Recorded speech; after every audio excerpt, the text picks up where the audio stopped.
Société, droit et liberté avec Frédéric Bérard à C'est jamais pareil. Cette semaine, à la chronique, on va s'intéresser davantage à la dynamique du système judiciaire, les raisons qui expliquent pourquoi un ou une juge se retrouve à statuer sur des dossiers à première vue anodins. On va également s'intéresser au rôle des experts dans les causes et finalement une question du public, ce qu'on appelle un méli-mélo, un party mix avec Frédéric Bérard, qui est avocat, docteur en droit et chroniqueur. Bonjour Frédéric. Salut. J'aimerais revenir sur une histoire de la semaine dernière. On apprenait dans une nouvelle qui a circulé sur les sites médiatiques l'histoire de ce garçon de 12 ans qui a fait face à la justice pour avoir taquiné sa demi-sœur alors que les deux regardaient un film. Il a finalement été acquitté. On peut se demander comment ça se fait qu'une histoire comme ça s'est retrouvée dans un palais de justice. Oh là là. Bon, il n'y a pas 50 000 explications. Hein. Il y a clairement des policiers qui ont jugé bon de refiler le dossier, si on peut appeler ça un dossier, au DPCP qui a décidé d'entreprendre, de déposer des accusations formelles. C'est assez problématique, hein, parce qu'on le sait, là, c'est une connaissance judiciaire, c'est le cas de le dire. Ceux-ci, c'est-à-dire les tribunaux débordent actuellement, Frédéric, là, puis je le sais, là, je suis avocat plaideur, ça prend un temps fou pour obtenir des dates d'audition. C'est comme ça dans tous les dossiers. Ça n'est pas la faute de la magistrature. Hein. Il manque de juges actuellement. Les ressources ne sont pas suffisantes, tant du côté de Québec que du côté d'Ottawa. Et ce qui fait donc en sorte que non seulement ça déborde, mais tout le monde est un peu à bout, entre guillemets, et là, on voit passer cette nouvelle franchement risible, là, où on appelle ça une chicane d'enfants, qui ne devrait pas clairement se retrouver devant les tribunaux, on s'entend bien. Mais qu'est-ce qui s'est passé au bureau du DPCP? À quoi ils ont pensé? Il faut faire attention avant de critiquer ouvertement un collègue ou une collègue, mais je dois dire ici que malheureusement, dans toute profession, le jugement parfois fait défaut chez certaines personnes. Et très clairement, je vois pas vraiment d'autres explications que celle-ci. Puis j'ajouterais ceci, hein, il y a un principe de base, Frédéric, qui s'appelle le de minimis. Ça veut dire quoi? Ça veut dire que le droit ne s'occupe pas des petites choses. Or, ici, s'il ne s'agit pas d'une petite chose, je me demande bien c'est quoi. Alors voilà, est-ce qu'il y en aura d'autres? Est-ce qu'on apprend de nos erreurs ou malheureusement, il y aura d'autres dossiers comme ça qui peuvent paraître anodins, qui pourraient se retrouver devant la justice dans le futur? En fait, avoir la décision de la Cour dans le dossier où, justement, la Couronne s'est fait chauffer les oreilles et assez assidûment, merci. J'ose croire que le message va se passer. Dans tous les cas, ce serait absurde, mais c'est non seulement absurde dans ce cas-ci, c'est en plus, comme j'expliquais, fâchant compte tenu de l'absence de ressources judiciaires. Ça prend énormément de temps, hein, d'avoir une audition pour ce genre de truc-là. Ça prend de la préparation. C'est des ressources, donc, policières, des ressources de la Couronne, des ressources de la défense, des ressources de la magistrature. Puis ça inclut, par exemple, une greffière, ça inclut des agents de sécurité. Bref, tout ceci est dû clairement à un très, très, très flagrant manque de jugement, puis espérons justement que le message est passé. Maintenant, j'aimerais qu'on s'intéresse au travail et au rôle des témoins experts dans des causes judiciaires. Il y a un reportage de Québécois dans les derniers jours qui mentionnait récemment que des corps de métier refusaient maintenant de témoigner par peur de représailles ou de plaintes à leur ordre professionnel. On donnait l'exemple de psychologues dans des cas de chicane conjugale en droits conjugaux où des avocats, des psychologues maintenant refusaient parce que souvent, ils faisaient face à des plaintes par l'autre camp lorsque ce qu'ils apportaient n'était pas, donc ne plaisait pas à l'autre. Est-ce que c'est un phénomène en hausse, cette désertion des experts des cours de justice?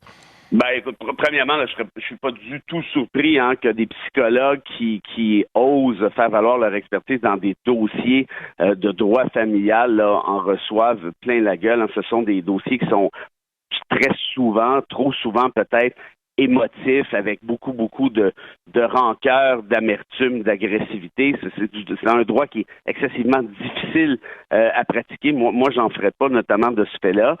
Mais pour le reste, pour l'ensemble, comme je dirais, sur un portrait plus global en rapport à ta question, je répondrais ceci.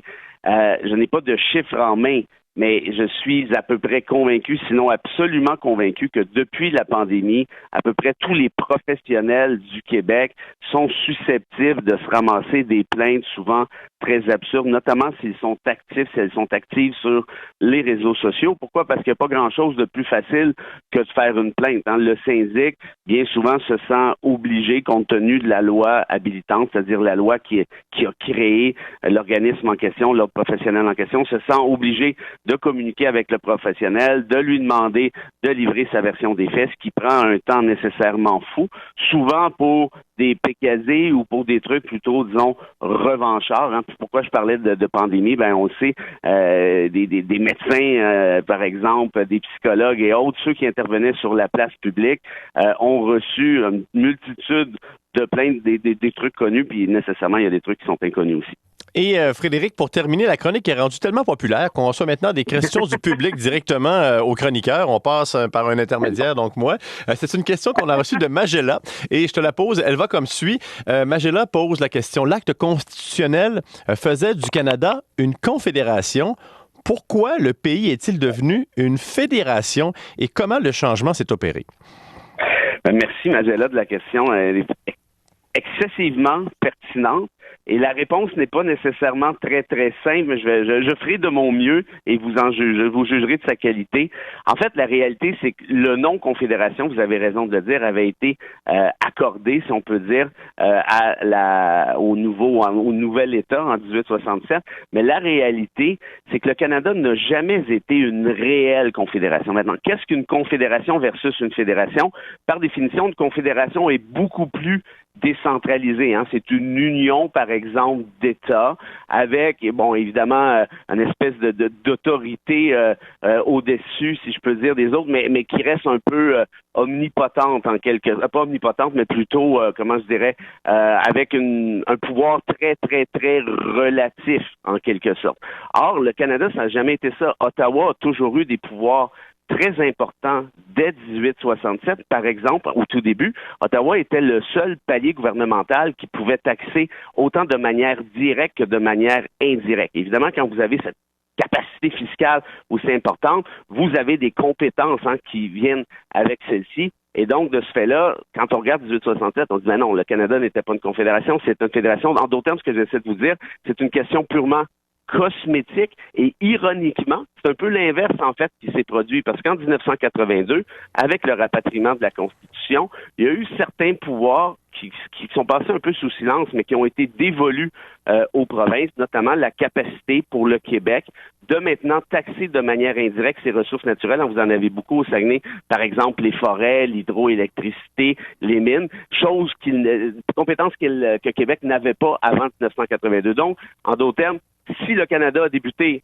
en étant cosmétiquement une confédération, ironiquement, il est devenu de plus en plus décentralisé depuis l'histoire, au point où on dit aujourd'hui en sciences politiques que les trois fédérations les plus décentralisées sont dans un premier temps la Suisse ou la Belgique, ça c'est clair, et dans un troisième temps habituellement le Canada. Ça donne presque le goût de rebaptiser le pont qui traverse entre le Nouveau-Brunswick et l'île du Prince-Édouard, le pont de la Fédération, mais là on n'embarquera pas dans ces chicanes-là ce matin. Et merci beaucoup pour la réponse. J'espère que Magella donc a trouvé réponse. Et on invite les auditeurs, auditrices, si vous avez des questions comme ça, qu'on peut donc refiler à Frédéric Bérard dans son champ de compétences. Donc, comme ça, le droit, la Constitution, tout ça, l'état de droit. Vous pouvez le faire par courriel ou encore par messagerie texte et ça nous fera plaisir de répondre dans le mieux qu'on... c'est pas moi qui réponds, c'est lui. Alors, dans le meilleur de ses connaissances. Frédéric Bérard, merci beaucoup. Merci, salut. À la semaine prochaine.